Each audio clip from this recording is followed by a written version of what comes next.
Iran built a nuclear facility inside a mountain. Hundreds of feet of solid rock overhead. Reinforced concrete walls. Hidden from satellites. Aircraft and everything except one thing. On a Saturday night in June 2025, 7 aircraft took off from Missouri. Nobody in Iran heard them coming. By the time the sun rose, that mountain had holes in it. This is the story of the B-2 Spirit. How it was born in secrecy, why critics called it a pointless relic, and how it ended up flying 37 hours straight to break open the most fortified military infrastructure on the planet, after one of America's closest allies refused to help, and the whole world convinced itself Iran could shoot it down. The B-2 was designed to do one thing: enter the most dangerous airspace on Earth and come out the other side without anyone noticing. In the 1970s, the United States military had a problem. The Soviet Union had built an air defense network so dense, so layered, that sending conventional bombers over it was basically a death sentence. Radar stations, surface-to-air missile batteries, interceptor jets, it was a wall. So the U.S. did what the U.S. does. It threw money at the problem until the problem became something no one had ever seen before. The B-2 program was so classified that even many members of Congress didn't know it existed. Northrop, the company that built it, developed an entirely new way of shaping an aircraft so that it reflected almost no radar energy back to the people looking for it. The flying wing design wasn't just aesthetic. Every curve, every angle, every panel was calculated. Even the exhaust from the engines is routed and cooled before it exits the aircraft, because heat signatures are detectable too. The B-2 hides from radar, from heat sensors, and from a naked eye at altitude. It is by design a ghost. When the program was eventually made public in 1988, the price tag attached to it shocked people.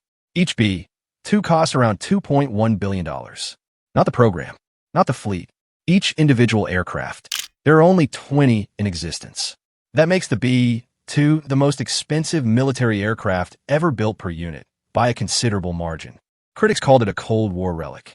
A boondoggle, a plane built to fight a war that never happened.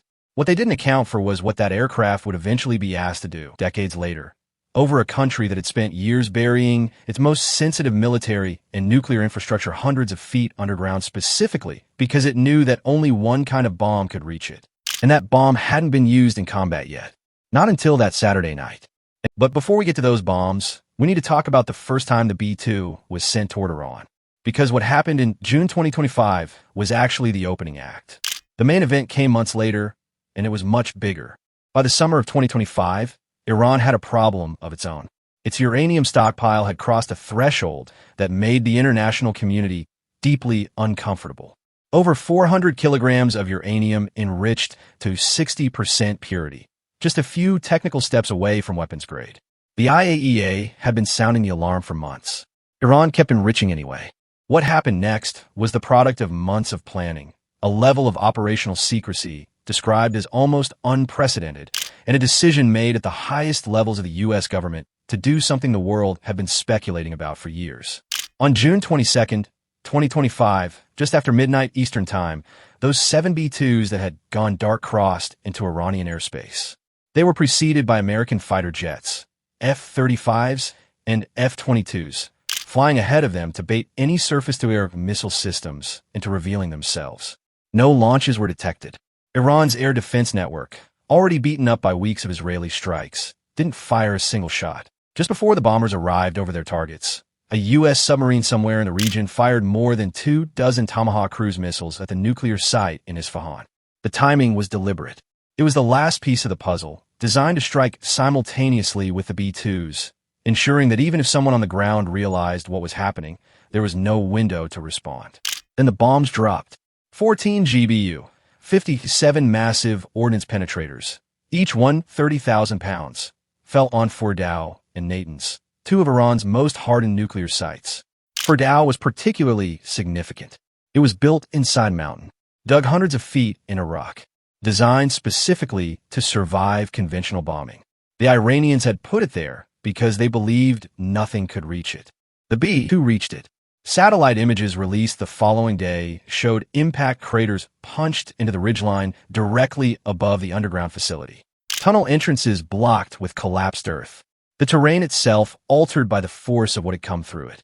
Defense Secretary Pete Hegseth stood at a Pentagon podium and said, simply, that Iran's nuclear ambitions had been obliterated. Whether that was entirely true is something analysts still argue about. What's not arguable is that Midnight Hammer was the largest B-2 strike mission in history. And it wasn't the last one, because 8 months later, Iran decided to hit back. And the response to that decision would make June look like a warm-up. At 1:15 in the morning on February 28, 2026, the largest coordinated military strike since the Iraq War began. U.S. and Israeli forces hit over 1,000 targets across Iran in the first 24 hours. Not just nuclear sites this time. Ballistic missile launchers, IRGC command and control headquarters, naval bases, air defense networks, communications infrastructure, and something that nobody expected, Iran's equivalent of Space Command, the facilities that gave Tehran its satellite-based targeting and navigation capabilities. The B-2s were back, this time carrying 2,000-pound precision-guided bombs instead of the massive penetrators, because the mission had changed. Midnight Hammer was about destroying specific hardened underground facilities. Epic Fury was about dismantling an entire military machine, piece by piece, across a country of 85 million people. By day 3, CENTCOM reported that American bombers had struck nearly 200 targets deep inside Iran, including around Tehran itself. B-2s were hitting buried ballistic missile launchers. Guided missile destroyers were firing Tomahawks from the Arabian Sea. F-18s and F-35s were launching off the decks of 2 aircraft carriers, the Abraham Lincoln in the Arabian Sea and the Gerald Ford in the Eastern Mediterranean. There was also something new in the mix. The low-cost unmanned combat attack system, a drone modeled almost exactly after Iran's own Shahid 136, the same design Russia had been using to hit Ukraine, was deployed in combat for the first time. CENTCOM described it as American-made retribution delivered in the shape of Iran's own weapon. Iran fired back. Ballistic missiles hit U.S. bases across the region: Bahrain, Qatar, Kuwait, the UAE. 3 American service members were reported dead in the first days of the operation. It was not a clean, surgical campaign. It was a war, and at the center of it, flying long hours through defended airspace, absorbing everything that came with it, was the B-2. Which raises the question that a lot of people started asking out loud during those first days of Epic Fury. Could Iran actually shoot one down? Videos started circulating online almost immediately after Epic Fury began.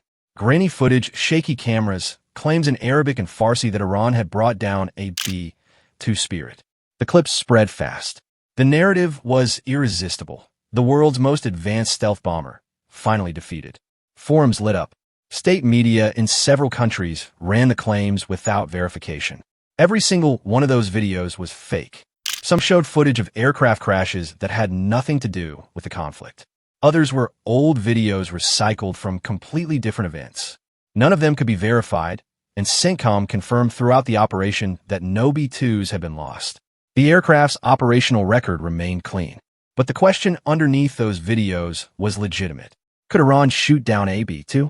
Iran's air defense network, before the strikes began, was built around systems like the Russian-supplied S-300, a capable surface-to-air missile system that has given Western military planners real headaches in other contexts. The problem for Iran was that by the time the B-2s were flying regular missions over its territory, the air defense network had been systematically dismantled.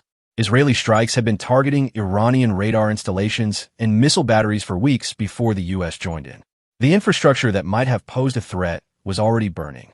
During Midnight Hammer, the chairman of the Joint Chiefs said plainly that Iran's fighters didn't fly, and it appeared that Iran's surface-to-air systems simply didn't see the B-2s.